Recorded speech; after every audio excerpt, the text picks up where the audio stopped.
Bonjour à tous, j'espère que vous êtes tous en parfaite santé et Bezrat Hashem que vous avez passé d'excellentes fêtes.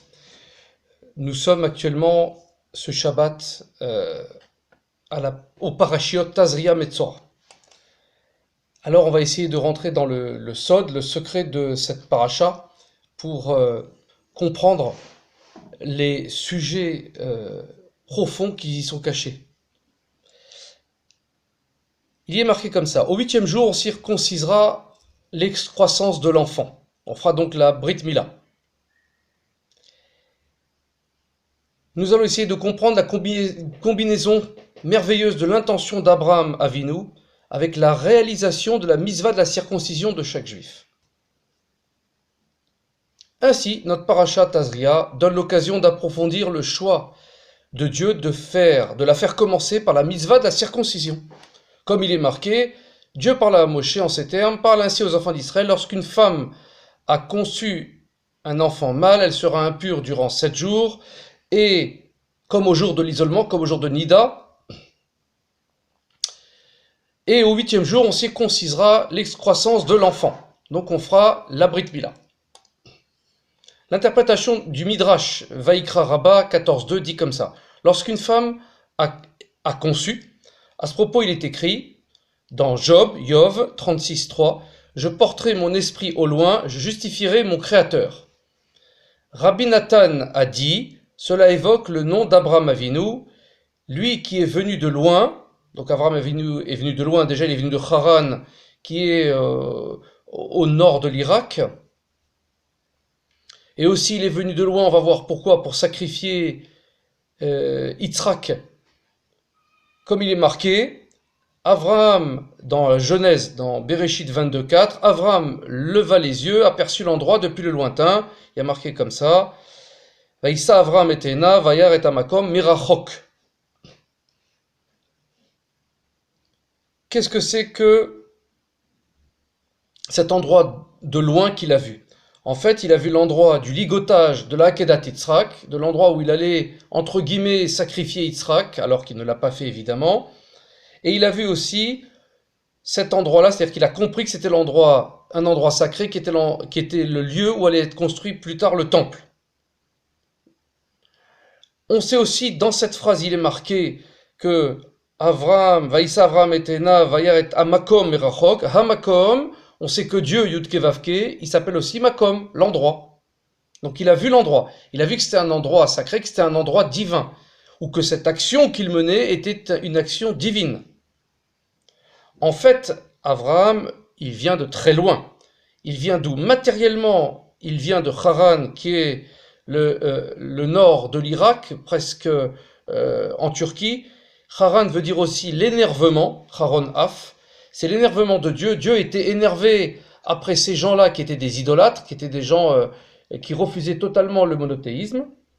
Donc c'est un endroit qui est doublement lointain. Il est lointain géographiquement par rapport à Israël, et il est lointain aussi spirituellement, parce qu'on a affaire ici à des idolâtres, dont le père de Abraham, bien sûr, qui est fabriqué des idoles, comme on l'a vu dans la Haggadah de Pessah. Au sens obvi, ça signifie que Rabbi Nathan, donc, il a cherché à relier la mitzvah de la circoncision qui est mentionnée dans cette paracha, avec Avraham Avinu qui a mérité de recevoir cette mitzvah. Dieu ne donne pas une mitzvah à quelqu'un qui n'est pas méritant. Et c'est grâce à lui qu'on a reçu la mitzvah de la Brit Mila, donc par Avraham Avinu, comme on le sait. Il n'en reste pas moins que cette interprétation de Rabbi Nathan demande des explications. Premièrement, il interprète ce verset, donc Rabbi Nathan, je porterai mon esprit au loin. Cela évoque le nom d'Abraham Avinu. Mais quel est l'intérêt d'évoquer le nom d'Abraham, grâce à qui on a mérité la mitzvah de la Mila? Première question. Deuxième question. On ne comprend pas du tout l'explication. Je porterai mon esprit au loin, est-il marqué, comme signifiant que cela évoque le nom d'Abraham qui est venu de loin, par référence à ce verset, Avraham, Vaïssa Avraham et Ena, Vayar et Makom et Rachok. Avraham aperçut l'endroit de loin. Quel est le lien entre ce qu'a vu de loin Avraham sur le chemin de la Akedat Yitzhak, la ligature d'Yitzhak, Et le commandement, quel rapport avec le commandement de la circoncision qui a été donné à tout Israël, à nous? Comment? Troisième question. Comment comprendre alors le lien avec le verset cité? Je porterai mon esprit au loin et je justifierai mon Créateur.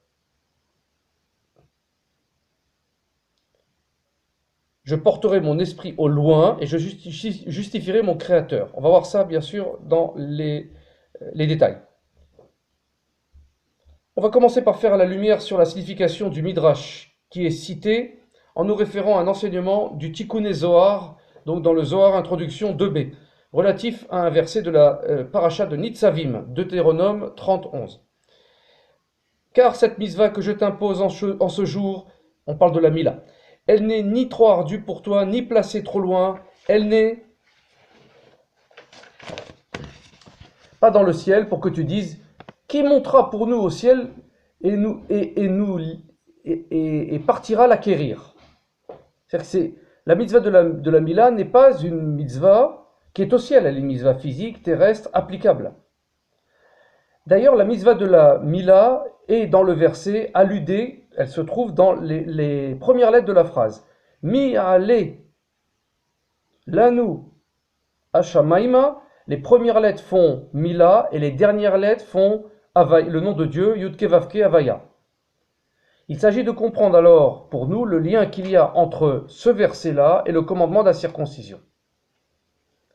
Le verset est Mi ya'ale lanu ashamaima, qui montera pour nous au ciel et ira l'acquérir, la prendre, cette mitzvah de la Mila. Une parenthèse. On voit que Mila, c'est la Gematria 85 de Elohim, un des noms de Dieu. Le nom qui fait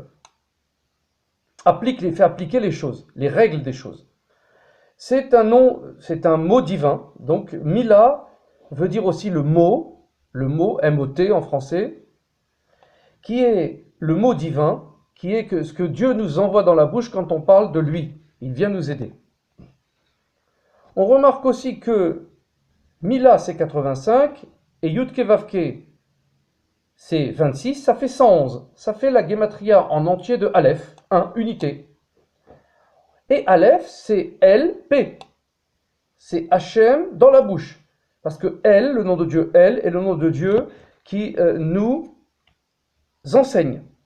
Limoud, c'est que Hachem vient nous apprendre. Ainsi, le mot ne serait une descente d'Hachem vers nous dans sa miséricorde pour nous apprendre des choses.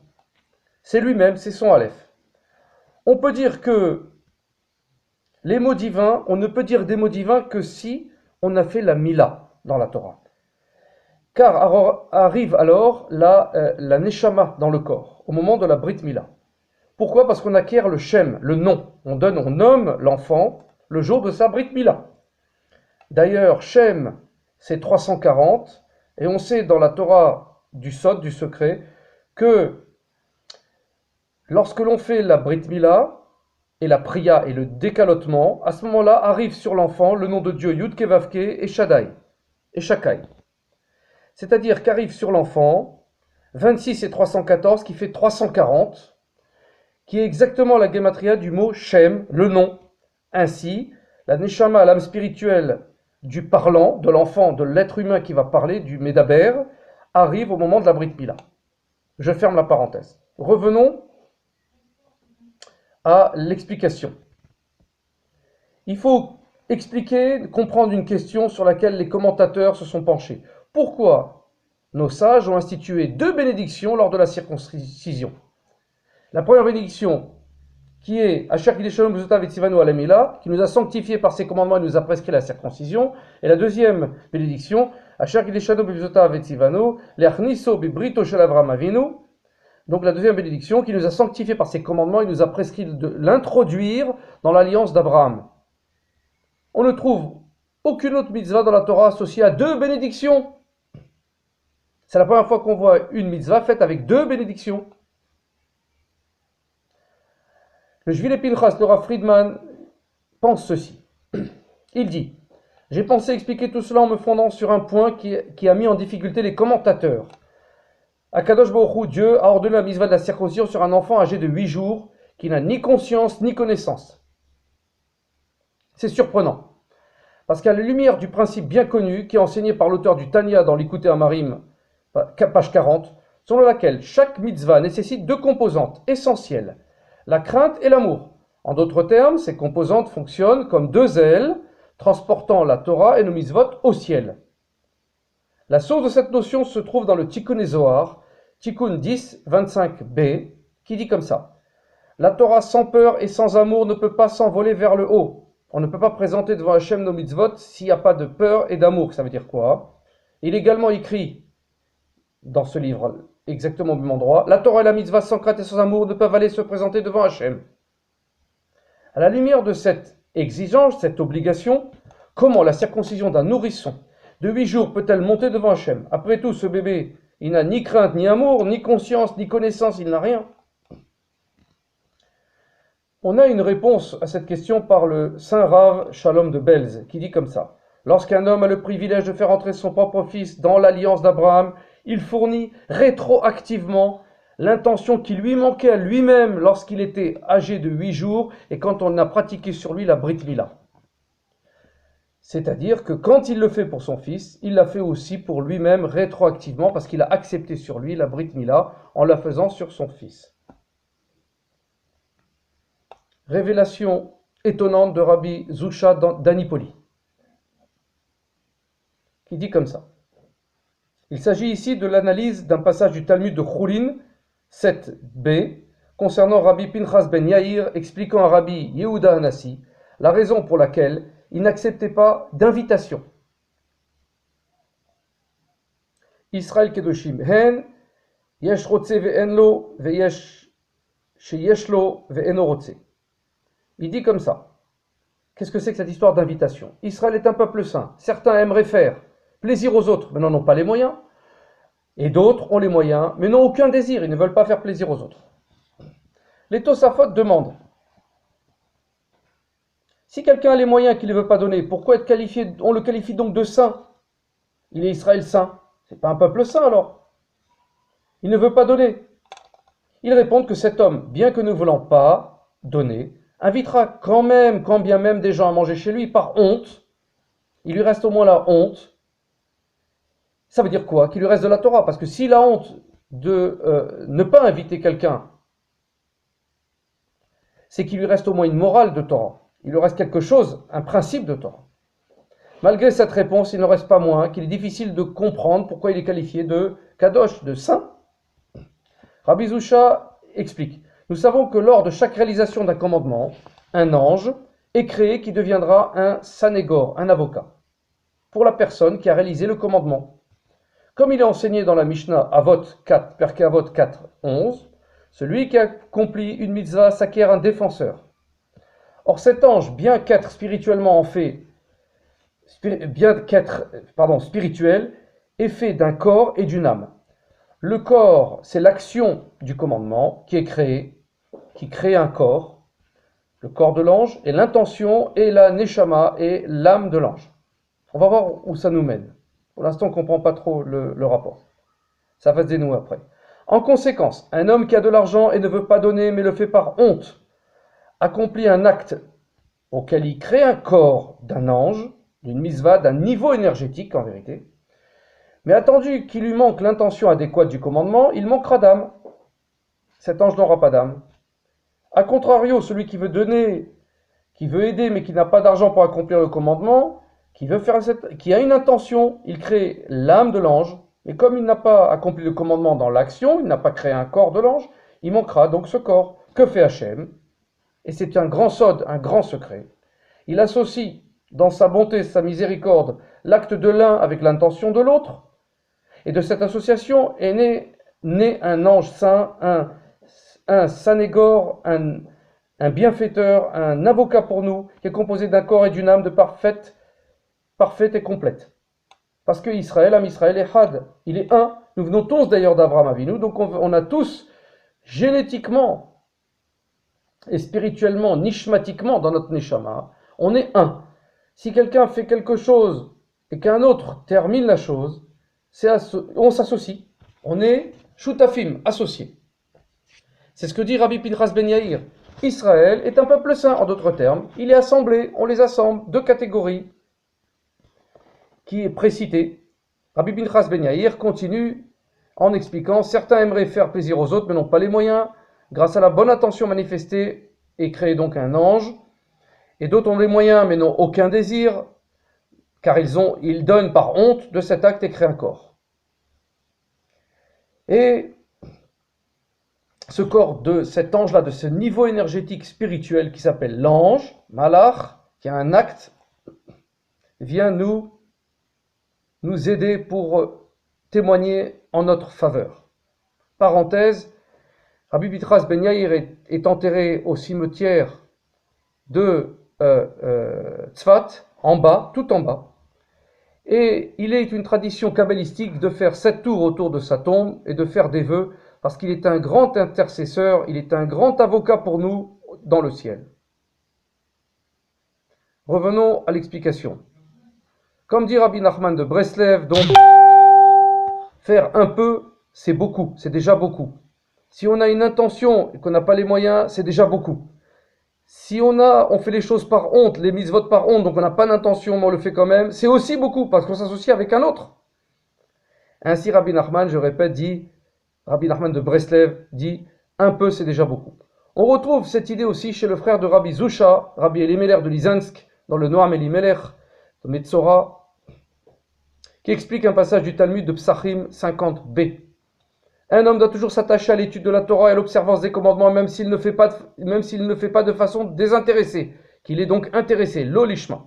Parce que de cette action qui n'est pas désintéressée, qui est l'olishma, peut surgir une action désintéressée par la suite, qui sera l'ishma par la suite. Ainsi, faire les choses même intéressées, à la fin, souvent, et tout le temps, je vais dire même, à la fin, en fin de compte, on se rend compte de notre erreur, et on fait les choses de façon désintéressée, on fait les choses l'ishma pour Akadosh Baruch Hu. Il faut comprendre qu'Hachem prend la Torah et les commandements étudiés et accomplis, l'olishma, de façon donc intéressée, et les apporte au juste qui a des pensées l'ishma, il les apporte à un autre, qui a lui des pensées désintéressées, afin qu'il puisse purifier et compléter cette Torah. Donc nous sommes tous des shutafim, nous sommes tous des associés dans les mitzvot aussi. C'est fantastique. Poursuivons ainsi, il explique la précision des mots du Talmud de Kiddushin 40a. Une bonne pensée est assimilée metzaref à l'action. Une bonne pensée est considérée comme une action. Or le Talmud aurait dû dire une bonne pensée est comme une action, et pas metzaref est assimilé. Nos sages, Chachamim, ont voulu dire dans cette Gemara qu'Hachem, Akadosh Baruch Hu, metzaref, ça veut dire qu'il associe, il nous associe, il crée un groupe. On est Echad comme la Torah et Eretz Israël et Akadosh Baruch Hu, on fait Echad. On est un, une même âme. Nous faisons comprendre aussi que Hachem associe la pensée du juste qui est désintéressé avec la réalisation, avec la mitzvah du commandement de l'homme, auquel il manque l'intention désintéressée. Et ce, grâce à l'association des deux commandements qui sont complétés donc parfaitement. C'est magnifique. Revenons à la Bila, à la Brit Mila. En suivant ce raisonnement, on va maintenant expliquer comment la mitzvah de la circoncision d'un nourrisson de 8 jours qui est inconscient peut monter vers le ciel. Comme indiqué précédemment, cette mitzvah semble dépourvue de 2 ailes, qui est la crainte et l'amour. Elle ne peut pas monter au ciel normalement. On va réussir à la présenter à Hachem, nous. Donc référons-nous au passage de la Torah dans lequel Abraham reçoit l'ordre d'accomplir la mitzvah de la circoncision dans Bereshit 17.1. Avram, il ne s'appelait pas encore Avram, était âgé exactement de 99 ans. C'est donc le jour de son anniversaire. Akadosh Baruch Hu lui apparut et lui dit: je suis Dieu, le Dieu Tout-Puissant. Conduis-toi à mon gré. Sois intègre et j'établirai mon alliance avec toi et je te multiplierai à l'infini. Donc tu auras une descendance à l'infini, lui qui n'avait pas eu d'enfant avec Sarah. Pourquoi la Torah précise-t-elle qu'il avait alors 99 ans? Parenthèse, on dit dans le Perkei Avot qu'à 100 ans, Keilou, comme si l'homme est comme mort et qu'il est inexistant dans le monde. Alors il avait 99 ans, il rentrait dans la 100e année, on va dire. Et Akadosh Baruch Hu l'a gratifié d'une mitzvah. Qu'est-ce qu'il lui a dit? Il a donné la mitzvah de la circoncision, afin que Yitzhak soit conçu à partir d'une goutte sacrée d'une goutte, c'est-à-dire que quoi? Que Yitzhak soit le fruit de la circoncision de Abraham. Expliquons-nous. Yitzhak est né quand Abraham avait 100 ans. Hachem voulait que la conception, la grossesse et la naissance de Yitzhak soient entièrement placées sous le signe de la sainteté. C'est complètement d'ailleurs miraculeux que Sarah, qui avait 90 ans, elle enfante. Pourquoi Kadosh Baruch Hu, il a attendu la dernière seconde, presque à la mort, on va dire, la mort pas spirituelle, mais on dit que Perkei Avot, qu'à 100 ans, c'est comme si l'homme est mort. Mort, ça veut dire en fait qu'il n'a plus de pulsion. Pourquoi il a attendu à Kadosh Baruch Hu les 99 ans? Pourquoi n'a-t-il pas donné à Abraham l'exécution, donc la mitzvah de la circoncision de la Brit Mila plusieurs années avant la Mila de Yitzhak, avant la naissance de Yitzhak? On va introduire un point abordé par les Chachamim dans le Talmud, qui dit, Talmud Yoma 28b. Rav dit, Avraham Avinu accomplit toute la Torah, comme il est dit dans Bereshit 26.5, en récompense de ce qu'Avraham a écouté ma voix. Donc comment Avraham il a appliqué toute la Torah? Oui, par déduction, il a fait toute la Torah. On voit qu'il a respecté toute la Torah. La cacheroute, on le voit dans l'histoire avec les anges, etc. Il faisait Pessah, c'est le jour de Pessah que les anges sont venus lui annoncer, c'est le 15 Nissan, la naissance de Yitzhak, etc. Donc il faisait Pessah, il a mangé les galettes, on voit Matzot, on voit le mot Matzot dans cet épisode. Ainsi Abraham avait eu par esprit divin, par Ruach HaKodesh, toutes les mitzvot, mais il n'y avait pas de Torah donnée. Il avait fait de par lui-même, par déduction aussi. Cela étant, pourquoi Avraham Avinu n'a-t-il pas également exécuté la mitzvah de la circoncision alors? Puisqu'il a tout fait, il a fait tous les commandements. Ça, c'est une question très forte. Le Shla Kadosh, dans l'Ech Lecha, explique qu'Avraham Avinu a perçu via l'Esprit Saint que Hachem ne lui transmettrait directement qu'une seule mitzvah. Or, il avait appliqué toutes les mitzvahs de la Torah. Il en restait qu'une seule. Par conséquent, il a agi conformément à ce que dit le Talmud dans Kedushim 31a. Une action est plus méritoire lorsqu'elle est requise par un commandement que lorsqu'elle ne l'est pas. C'est-à-dire que la mitzvah est plus méritoire. On a plus de sarar, plus de mérite lorsqu'elle nous a été donnée. C'est-à-dire que quoi? Car on lutte contre nos Yetzerara. Si on nous ordonne de faire quelque chose et qu'on le fait, on est plus méritant que celui qui le fait de lui-même, parce qu'il le fait par envie. Nous, on n'a peut-être pas envie, mais on le fait quand même, donc on a plus de mérite. Pour cette raison, Avraham Avinu a attendu qu'on lui ordonne d'exécuter cette mitzvah. À 99 ans, il savait qu'elle allait être donnée, afin de l'accomplir en y étant obligé de l'ordre divin. Mitzvah veut dire un ordre. Les commentateurs expliquent alors la question plus en profondeur. La plupart des mitzvahs de la Torah peuvent être exécutées de nombreuses fois. Mais étant donné que la Brit Mila ne peut être exécutée qu'une seule fois, il a attendu de lui-même, par déduction, de recevoir l'ordre de la faire. Cependant, une fois donc le prépuce retiré et la pria et la peau enlevée, il ne peut plus être retiré de nouveau, on ne peut plus la refaire. Par conséquent, Avraham ne souhaitait pas exécuter cette mitzvah avant qu'Hachem lui donne l'ordre. Il a donc plus de mérite encore. On peut maintenant mieux apprécier la profondeur du plan de Dieu. Il a attendu qu'Avraham Avinu ait 99 ans pour donner la mitzvah de la Mila, un an avant la naissance exactement de Yitzhak, qui est né donc le 15 Nissan, le jour de Pessah. C'est une vraie délivrance, on voit. Puisque la descendance d'Avraham est maintenant assurée avec Sarah jusqu'à la fin des temps. Le 15 Nissan, le jour de Pessah, le jour de la Pâque, de la sortie d'Égypte, de la délivrance. Hachem voulait qu'Avraham aspire toute sa vie à accomplir la mitzvah. C'est ce qu'a dit Rabbi Akiva quand il a exprimé ses sentiments avant sa mort dans Brachot 61b. Il dit comme ça, Rabbi Akiva: chaque jour de ma vie, j'étais peiné à cause de ce verset, de toute mon âme, Bechol Nafshecha. C'est-à-dire, même si Akadosh Baruch Hu me reprend mon âme, je me suis dit, quand est-ce que j'aurai la possibilité d'accomplir cela? Rabbi Akiva, il voulait mourir dans ces souffrances-là. Il savait qu'il était le Gilgul d'un des frères de Yosef. Et il savait qu'il devait payer la vente de Yosef. Et il savait qu'il allait mourir dans des souffrances. Et il l'a accepté, et il le demandait d'ailleurs, pour terminer le Gilgul, pour terminer cette réparation dans ce monde. Ce désir ardent qu'Avraham avait d'accomplir donc la mitzvah de la Mila était grandement bénéfique. dans le sens où Akadosh Baruch Hu associe la bonne pensée à l'action. Hachem a combiné toutes les bonnes intentions et aspirations d'Abraham avec la performance réelle des Juifs de la mitzvah dans toute génération. C'est-à-dire que même si chaque enfant de 8 jours circoncis manque de connaissance, de conscience, leur mitzvah de la Mila monte comme une mitzvah parfaite à Kadosh Baruch Hu, parce qu'elle combine les intentions sacrées d'Abraham Avinu avec leur réalisation réelle. C'est-à-dire que quoi? La volonté d'Abraham Avinu, lorsqu'il a fait la Brit Mila, continue à travers les temps et s'associe à notre volonté future. Lorsque l'on circoncit notre enfant, nous-mêmes nous acceptons sur nous cette intention, nous avons cette intention, qui comble donc le manque de la non-réalisation par nous-mêmes lorsque nous étions âgés de 8 jours et donc inconscients. Cela se entend par la déclaration de Dieu à Abraham, dans Genèse, dans Bereshit 17, 7. J'établirai, V'akimoti et beriti beni, ou benecha, ou ben zaracha, acharecha, le dorotam, li brit olam, liot lecha, le Elohim, ou le zaracha, acharecha. Je dis en hébreu parce que cette phrase est très importante. J'établirai mon alliance entre toi et entre moi, moi Dieu, et entre toi et ta postérité dernière. Je l'érigerai en alliance perpétuelle, étant pour toi un Dieu comme pour ta postérité, tes générations après toi. Ici, Hachem répond à une question qu'on s'était posée, qu'Abraham pouvait se poser aussi. Pourquoi Hachem a-t-il attendu jusqu'à 99 ans pour conclure une alliance avec moi?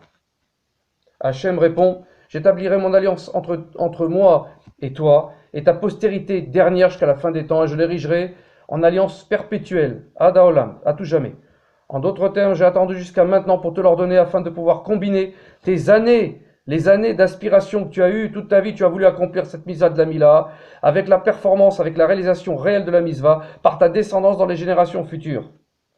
Donc l'envie d'Abraham était l'âme de cette mitzvah. Elle a été combinée au corps de cette mitzvah qui est, nous, l'action de faire la mitzvah, le gouffre, à nos enfants, des descendants d'Abraham Avinu. On peut maintenant comprendre pourquoi nous récitons 2 bénédictions lors de l'accomplissement de la mitzvah de la Brit Mila. Première bénédiction, qui nous a sanctifiés par ses commandements en nous prescrivant la mitzvah de la Brit Mila. Ça, c'est le gouffre. Et la deuxième bénédiction, qui nous a sanctifiés par ses commandements et nous a prescrit de l'introduire dans l'alliance d'Abraham Avinu. Ça, c'est l'âme, c'est l'envie d'Abraham qui est comblée par notre acte, et donc la mitzvah est parfaite. Et ceci exprime notre gratitude envers Hachem pour nous avoir inclus dans l'alliance qu'il a conclue avec Abraham Avinu, notre père, notre ascendant, quand il lui a donné la mitzvah de la Brit Mila. Par le biais de cette alliance, Akadosh Baruch Hu associe les bonnes intentions et les années d'aspiration d'œuvres profondes d'Abraham Avinu avec l'acte réel de la circoncision de chaque juif. Grâce à cette association, ces mitzvot montent vers Hachem comme si elles avaient été réalisées délibérément depuis le début. On peut ainsi expliquer alors le commentaire du Tikkuné Zohar qui a été cité au départ. Mi ya'ale lanu hashamaima, qui montera au ciel pour nous, c'est-à-dire la mitzvah, comment on va la faire monter. Les premières lettres font Mila et les dernières lettres font Yud Kevavke, le nom de Dieu. Ça répond à la question suivante. Comment la mitzvah de la Mila, la Brit Mila, accomplie par un enfant de 8 jours inconscient, peut-elle monter au ciel? Au ciel pour nous. Après tout,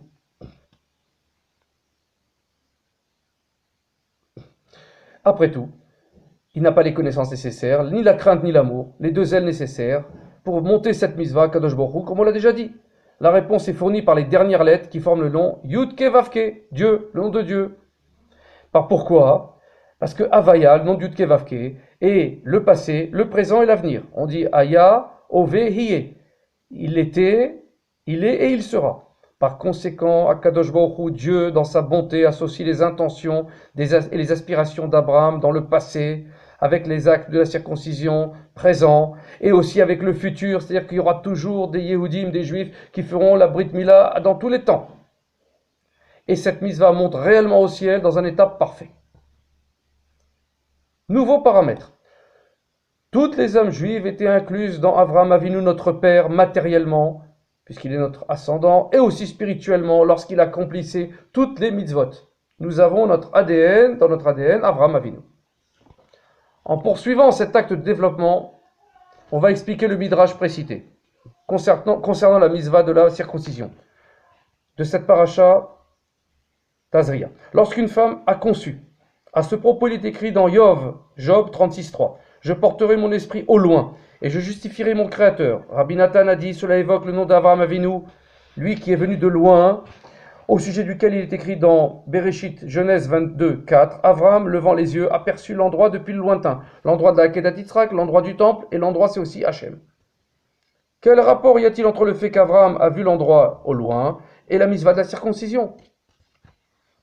Il semble qu'on peut expliquer la question sur la base de deux sources sacrées qui donnent une interprétation similaire. Le Rav d'Apta, dans son Ohev Israël, Vaïra, et Rabbi Yitzhak de Berditchev, dans Kedushat Levi, Vaïra. Ils expliquent tous les deux les louanges qu'Hachem a fait à Avraham Avinu dans Bereshit 18-19. Dieu dit comme ça dans la Torah 18-19 Bereshit. Car je le connais. Il parle d'Avraham. C'est pour qu'il prescrive à ses fils et à sa maison après lui d'observer la voie d'Hachem en pratiquant la vertu et la justice. Il y a là l'expression d'un fondement merveilleux de la relation entre les Avot, entre nos patriarches, Avraham, Yitzhak et Yaakov, et tout Israël. Toutes les âmes du peuple juif jusqu'à la fin des temps sont incluses dans Avraham Avinu. Elles étaient avec lui quand il a compris toutes les mitzvot de la Torah et quand il a surmonté toutes les épreuves. C'est analogue à un fruit. Avant qu'il pousse, son essence est contenue dans la graine, puis dans la racine, d'où il germe, puis après il devient un fruit. De même, chaque enfant existe dans le cerveau de son père avant la naissance. Ainsi qu'ils expliquent, ces deux Chachamim, ces deux Tzadikim, chaque juif fait partie de l'esprit et du cerveau d'Abraham. Sur la base de ce concept important, il propose un formidable chidouche, une nouveauté, une explication formidable. Quand Avraham Avinu a accompli toutes les mitzvot de la Torah et les mitzvot instituées par les Chachamim, comme expliqué dans le Talmud Yona 28b, il a déduit toutes les mitzvot, il avait en tête de les accomplir Beshem Kol Israël, au nom de tout Israël. Il avait l'intention de les accomplir au nom de tous ses descendants. C'est pour ça que l'on dit à chaque fois, avant chaque mitzvot, les Shem Yichud Kil Shabeichu, pour l'unification du nom de Dieu, Trilou Trilou, et on inclut et on dit Beshem Kol Israël, au nom avec tout Israël. Je m'inclus, j'associe avec moi tout juif dans le monde. Autrement dit, il avait à l'esprit d'en faire bénéficier toutes les Neshamot des Yehudim, des juifs qui étaient en lui lors de la réalisation de chaque mitzvah. Cela a procuré à tous ses descendants, à nous, deux avantages extraordinaires, incroyables. Puisqu'Avraham a déjà accompli chaque mitzvah avec tous les détails, chaque juif descendant de lui a déjà observé 613 mitzvot de la Torah et les 7 mitzvot d'ordre rabbinique. Puisque tout juif a déjà accompli, deuxièmement, toutes les mitzvot car il était inclus dans Avraham, il nous est plus facile d'effectuer les mitzvot par elles-mêmes au cours de notre vie, parce que l'acte n'est pas réalisé ex nihilo, n'est pas réalisé à partir de rien. Nous avons concrètement en nous, Avraham, il y a une génétique d'Avraham en nous, matérielle et spirituelle. De cette manière, nous interprétons la déclaration d'Eliaou dans Tana de Beliaou 25, qui dit « Par conséquent, je disais que chaque juif doit se dire quand mes actions seront-elles égales à celles de mes ancêtres Avraham, Yitzhak et Yaakov ?» On doit se poser la question, quand est-ce que j'aurai la possibilité, l'énorme mérite de pratiquer les mitzvot de la même manière qu'Avraham, Yitzhak et Yaakov? Parenthèse, pour les détracteurs, les opposants de cette mitzvah fondamentale de la Brit Mila, on va dire, messieurs, mesdames, les opposants, aucun juif ne regrette l'acte effectué par son père, c'est-à-dire qu'aucun juif ne regrette l'acte de la Brit Mila qui a été fait sur lui. On peut dire aussi ça des musulmans qui ont accepté sur eux aussi la Brit Mila, c'est indéniable et c'est même marqué dans la Torah, que les descendants de Ishmaël auront la Brit Mila sur eux, et de là, ils sont bénis. N'oublions pas ça. Revenons à notre explication. En d'autres termes, chaque juif doit aspirer à accomplir les mitzvot comme s'il le faisait lorsqu'il était inclus au sein des Havot. C'est-à-dire quoi? Comme qu'il est marqué dans la phrase, quand mes actions seront-elles égales à celles quand j'étais contenu dans... C'est-à-dire celles contenues dans les êtres qui étaient Avraham, Yitzhak et Yaakov, desquels nous descendons. Ayant donc déjà effectué toutes les mitzvot auparavant. Il est donc beaucoup plus facile pour nous de refaire ces mitzvot de notre vivant et de servir Hachem conformément aux racines de notre neshama. C'est ainsi qu'on peut interpréter la louange d'Abraham faite par Akadosh Baruch Hu, par Dieu lui-même, qui dit comme ça: car je le connais, j'aime Abraham parce que c'est pour qu'il prescrive à ses fils et sa maison après lui toutes ces mitzvot. Le mot prescrire, Yetzavé, fait étymologiquement en hébreu référence au mot tzavta, qui est une équipe, l'équipe, un groupe. Cela indique qu'Abraham, quand il accomplit les mitzvot, ne l'a pas fait que pour lui. Il a associé à sa réalisation son groupe, toutes les âmes juives de ses descendants, à travers toutes les générations. Et le verset conclut: je le connais pour qu'il prescrive à ses fils et à sa maison après lui d'observer la voie d'Hachem en pratiquant la vertu et la justice. C'est-à-dire que quoi? Ses descendants vont pouvoir observer plus facilement les mitzvot lorsqu'ils viendront au monde, car étant contenus en lui, ils ont déjà l'habitude de faire ces mitzvot. Cela conclut l'interprétation de ces deux géants de la Torah qu'on vient de citer. Cela nous permet aussi d'avoir une très belle interprétation du verset suivant. Et tous les gens, donc dans Bereshit, et tous les gens de sa maison, donc la maison d'Abraham, qui étaient nés chez lui ou ont été achetés à prix d'argent à l'étranger, furent circoncis en même temps que lui. C'est vrai qu'Abraham, il a circoncis tous ses serviteurs, il avait des esclaves, etc., ses élèves. Et comme on l'a appris, quand Abraham Avinu a accompli la mitzvah de la circoncision à l'âge de 99 ans, avec l'intention, la crainte et l'amour, et la volonté de toute une vie, il a l'intention d'accomplir cette mitzvah pour le bien de toutes les âmes incluses en lui. C'est là un des sens. Et tous les gens de sa maison. Tous les gens de sa maison, ce sont qui? Ce sont aussi nous, en même temps que les serviteurs d'Abraham. Toutes les âmes juives ont accompli cette mitzvah en même temps que lui. Grâce à cette relation, Hachem associe les intentions et les aspirations d'Abraham Avinu tout au long de sa vie pour la mitzvah de la Mila qui sont réalisées effectivement à la circoncision de chaque juif au cours des temps. Parenthèse, Abraham Avinu a circoncis tous les gens de sa maison, les serviteurs, etc. Mais aucun n'a gardé son héritage. Tous sont revenus à leur ancien égarement, à leur idolâtrie, comme on le voit pour Eliezer, qui était le serviteur d'Abraham, l'élève principal d'Abraham, qui a été chercher même une femme à Yitzhak. Ses descendants ont voulu exterminer les descendants d'Abraham. Ses descendants sont rebellés contre Abraham. Eliezer, il est parti, il a cru qu'il était un roi, un dieu, une idole. Il est revenu à l'idolâtrie. C'était un Kénaani, c'était un Cananéen. Et ses descendants ont voulu nous exterminer. Je reviens au texte. Revenons au commentaire de Rabbi Nathan qui est cité dans le Midrash, qui dit: à ce propos, il est écrit dans Yov 36.3: je porterai mon esprit au loin, je justifierai mon Créateur. Cela évoque le nom d'Avraham Avinu qui lui est venu de loin, au sujet duquel il est écrit: Avraham, levant les yeux, aperçut l'endroit depuis le lointain, l'endroit de la Kedat Yitzhak, l'endroit du temple, et il aperçut aussi Dieu, une Kedusha, une sainteté absolue. Cela fait aussi allusion à l'essence d'Avraham Avinu. Toute sa vie, lors de la réalisation de chaque mitzvah, il regardait au loin, il regardait au sens caché, il regardait toujours afin de préparer véritablement, de préparer la voie à tous ses futurs descendants pour accomplir toutes les mitzvot. De la même façon que lui les a réalisés quand nous étions contenus les neshamot en lui. C'est ça le sens de ce verset qui est écrit dans le passage consacré à la Akedat Yitzhak, à la ligature de Yitzhak. On dit vulgairement, mais c'est complètement ridicule, au sacrifice d'Yitzhak. Abraham n'a pas tué Yitzhak.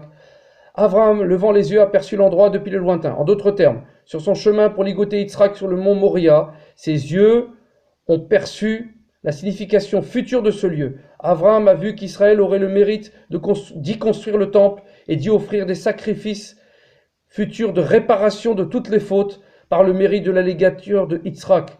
C'est ce qu'on dit d'ailleurs à Kippour, on rappelle la légature d'Yitzhak pour être pardonné nos fautes.